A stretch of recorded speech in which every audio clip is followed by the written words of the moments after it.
Okay, so I don't look great. I'm just looking at my hair here. Hello.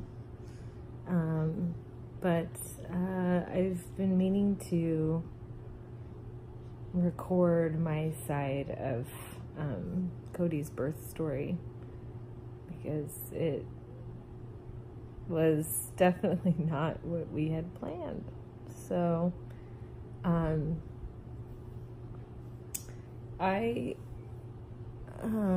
had fully intended on having an unmedicated vaginal birth. It's something that I have always wanted, and you know, just to have that experience, because I just believe in what the female body can do and what this beautiful gift that God gave us. So that was always my plan. So I did a lot of research, read books, you know, met with a doula, shout out Laura, you know, talked to midwives, things like that. Like, you know, got my doctor on board, and that was always the plan. So my due date, my due date was October 22nd, but my doctor put October 24th on our paperwork because that was the furthest out date that we had, like, mapped out, I guess, based on Kody's measurements at one point. And so, anyway, I had this feeling that she might come a little early, you know, within a couple of days before the 22nd. The morning of the 21st, I was having contractions 7 minutes apart. They weren't super intense, but I could definitely feel them. They felt a little different than the Braxton Hicks I had had for about a month. And so we started laboring through them because I wanted to labor at home as long as possible. But then after about 4 hours, they stopped. So that was kind of the first thing. So that was Sunday the 21st. On Wednesday,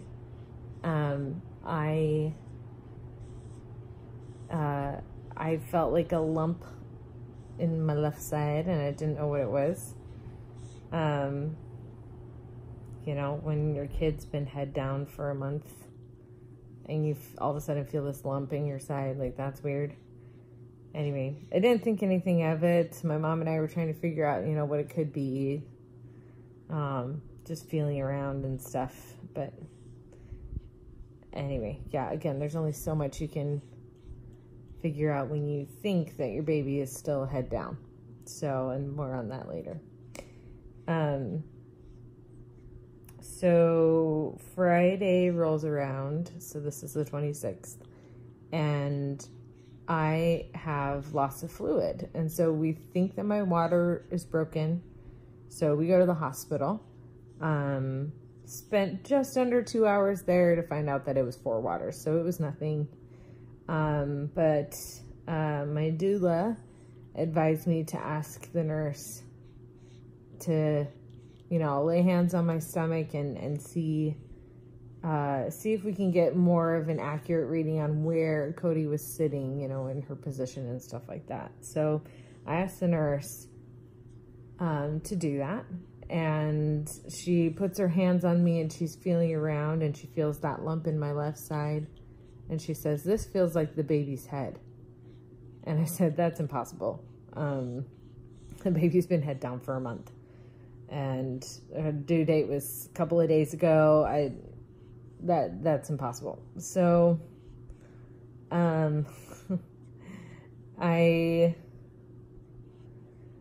yeah. So I'm kind of in denial at this point. Jake's kind of in denial. Luckily, we were able to keep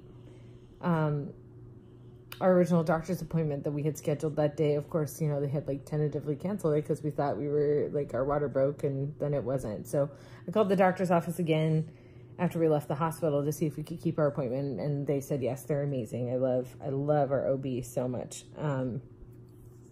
So we kept our doctor's appointment, and we went to the doctor because, you know, we wanted to talk about induction options at that point and what we could do. And he you know, I just asked him, I was like, I want to know what the position the baby is in. I want to talk about induction. I want to talk about next steps. And so he says, all right, well, we'll do an ultrasound first, and then I'm going to do a vaginal exam as well. That way we can, you know, kind of wrap our brains around where everything is and go from there.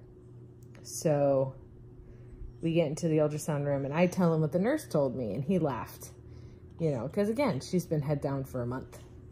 So, oh, sorry, she's sleeping on my lap right now. She's making weird faces, and I don't know why. She might be pooping, who knows? Oh, she's done. Are you done? Okay. Anyway, so we go into the ultrasound room, and he goes to look for her head down by my cervix, and it's not there. And he says, no. And he rolls up to my left side, and she had flipped herself transverse. And so it wasn't just that her feet weren't even down. It was, she was across me. So her head was in my left side and her feet were in my ribs, with her back at my cervix. So, obviously vaginal exam was out of the question. And at that point we had to schedule a C-section. So, yeah, so I felt really at peace with that. Felt totally okay. And, you know, he gave us some tips on how we could try to flip her, you know, called the doula, got some more information about how to flip her. Because even if we could flip her a little bit, okay, so back up just a little bit. So because she was transverse, you have to do an additional incision in the uterus in order to pull the baby out, which makes it 100% not possible to have children vaginally anymore. So if we could get her to flip even just a little bit, either, you know, we flip her to her head back down, you know, everything is great and we can try and have a natural childbirth again, or even if we could flip her bum down just a little bit more to where we could just do one incision, that would be better than our options at that point. So we scheduled the C-section for Tuesday morning. I was hoping for Sunday or Monday just to get it done sooner, but, you know, Tuesday was the earliest it could get us in. I was feeling really at peace with it. We were, you know, we went to the chiropractor, we were doing these other exercises, we were resting, you know, just trying to figure out if we could flip her. She didn't move basically at all. Oh, sorry. Saturday afternoon, it felt like she shifted a little bit, but just not enough. So Sunday we went to church, and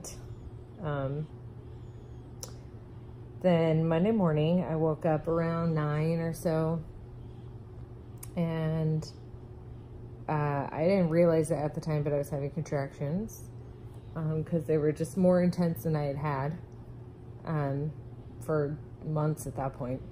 And so I get up and I walk into the kitchen and was talking to my mom, decided to start timing them because I finally realized, like, oh, I've been in labor for like 45 minutes. So I turned on my timer. It was 10:15 and my water broke in my kitchen everywhere, just gushed everywhere. Ran from my kitchen to the bathroom, had another gush, and yeah, we just kind of went, well, I guess this baby's coming today. And so we cleaned up and packed up and went to the hospital, and they didn't even finish the little test thing in order to make sure that it was my water that actually broke. The doctor, the OB on call, didn't even finish it. She was like, oh yeah, that's your water. And then she checked to see how far along I was, and I was already dilated to a 4. So I had only been in labor for like 2 hours, and it was a 4. So anyway, so at that point we were technically having an emergency C-section, mostly because it was happening on a day that wasn't the day of our scheduled C-section. So they had 2 or 3 other C-sections scheduled that afternoon. So they were like, well, we can kind of squeeze you in at this time. So at 1:30 was kind of the tentative time, depending on the cleanup and when my OB could get there and everything. So it was around 11 when we got to the hospital, and it was around noon when this was decided, the 1:30 time. So yeah, so we waited in triage. You know, we got all these tests done. They put in my IV. They gave scrubs to Jake. They, you know, we're having different people come in and talk to us and kind of brief us on what was going to happen, and just lots of different things. So, you know, just like any other C-section, I would assume, because I've never done this before. Anyway, so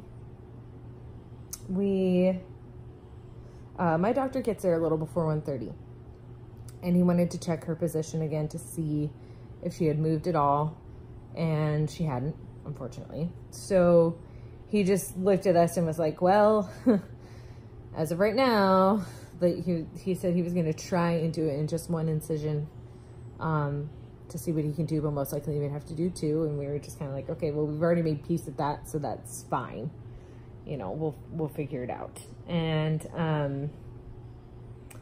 yeah, so then after he did that ultrasound, he just asked me, you know, is there anything you want to do or need, you know, before we go in? We should, you know, it should be just a few more minutes before they're done cleaning up, and then hopefully we can get you into the C-section operating room. And I was like, well, I kind of have to go to the bathroom, you know. And he was like, oh yeah, if you have to go to the bathroom, go to the bathroom. That's fine. It's better if everything is empty anyway, you know. I obviously I didn't have a catheter in at that point, otherwise I wouldn't have worried about it. But anyway, so the triage nurse, and she was also going to be our OR nurse through the whole C-section. She helps me get out of the bed and go to the bathroom. She stepped out for a second, and while I was going to the bathroom, I felt something fall out of me. That's the best way to describe it. And I didn't know what it was. I was like, this is weird. Like, that literally felt like something like came out of me. And so she comes back in, and I was like, hey, it kind of feels like something fell out of me. I don't know what's going on. And she was like, well, it might be mucus. It might be this, you know, with, you know, you actually laboring and stuff, you might be losing whatever.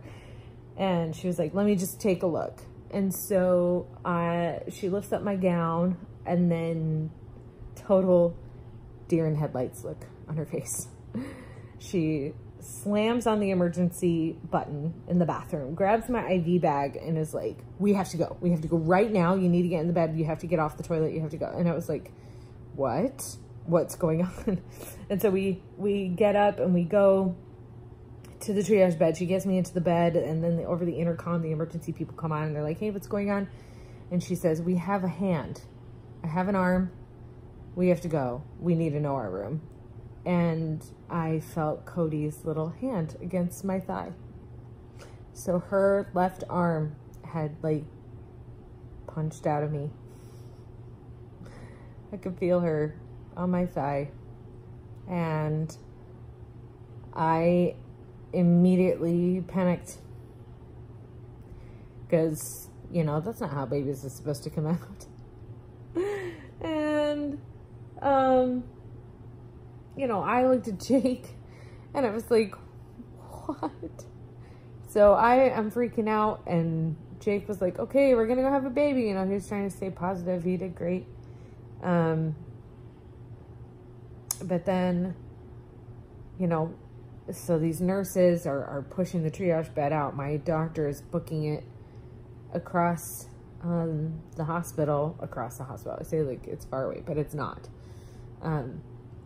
But he's booking it out of maternity and into the operating wing because none of the C-section rooms are open. And because none of the C-section rooms were open, none of the OR rooms were prepped for C-section. So Jake was not allowed into the OR with me.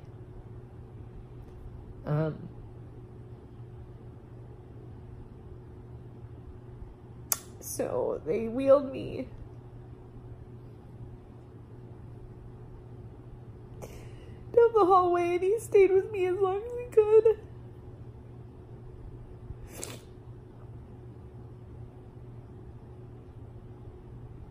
Oh, jeez. And then they wheeled me in backwards, so I just watched the door shut on him.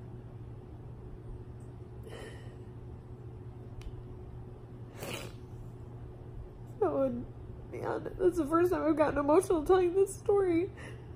Oh.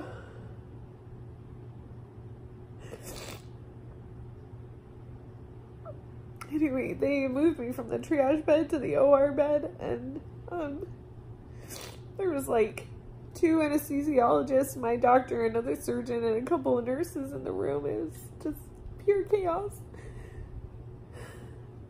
As I put up the curtain, and the anesthesiologist was talking to me and, you know, telling me we're gonna have to do a general anesthesia.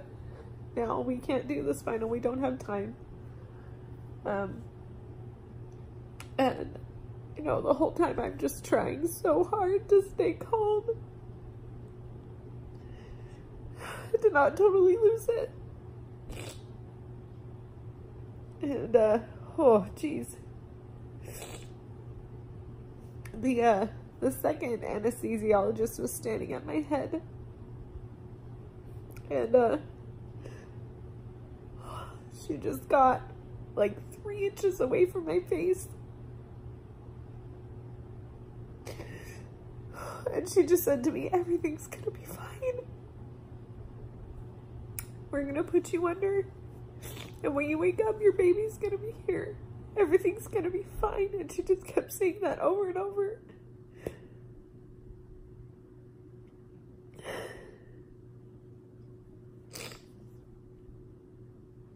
Oh, man. And then they, the last thing I remember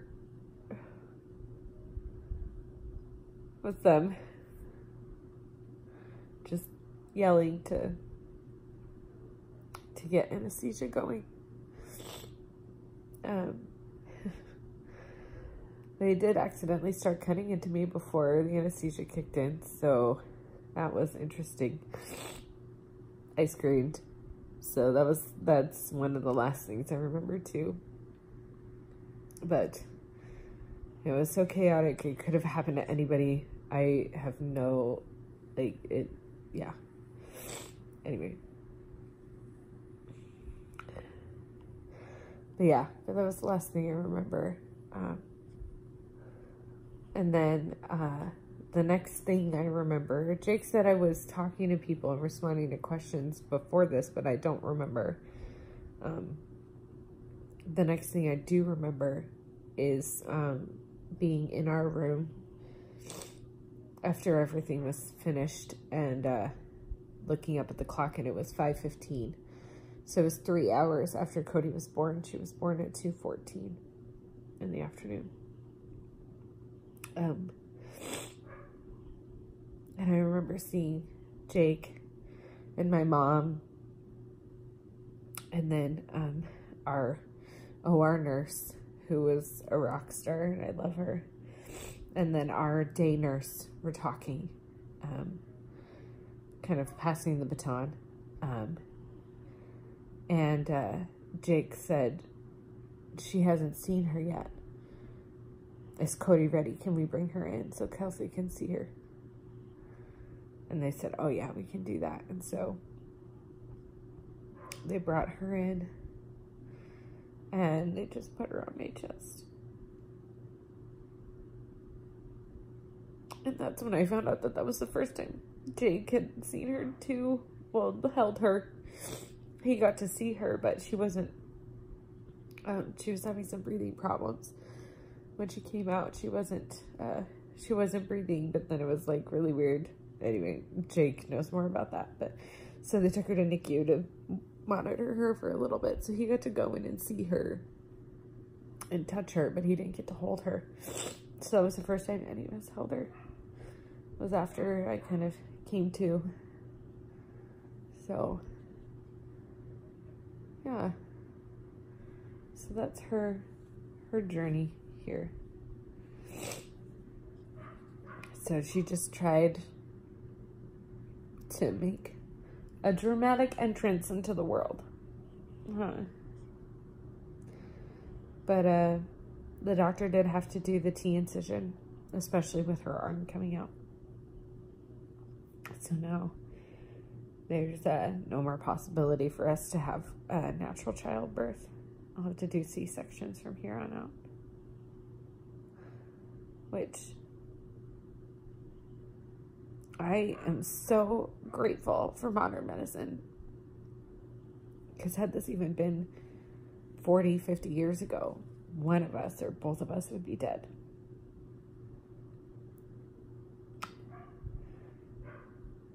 So, you C-section mamas, I'm with you. A birth is a birth no matter what. And each story is different, but it's beautiful. Ours was total chaos, but it was beautiful. Anyway, so that's her birth story. We had an even crazier week in the hospital, but that's another video for another day. We were in the hospital for 5 days, so I don't wish that on anybody. I got a little stir crazy come day 4, but oh man. But I'm grateful that I got more time to heal in the hospital with extra help and all that. So anyway, yeah, so that's our birth story from my side. Jake has coughing with C-sections is no fun. Anyway, Jake has a couple additional things just from, you know, after I rolled into the OR and stuff, but that, for the most part, that was her journey to this earth. So we were just grateful that she's here and she's alive and we have her and she's perfect. And oh man, it's so weird to think about not having her in our home. So she's here and we love it. We love having her here. Anyway, that's the story. Sorry I totally broke down in the middle. That hasn't happened yet. That is literally the first time I've totally broken down while telling this story. But yeah, so that's that. Kody stuck her hand out and waved. Oh, one thing that our OR nurse, our super awesome nurse, told us was that when she was trying to put in my catheter, Kody kept grabbing her hand.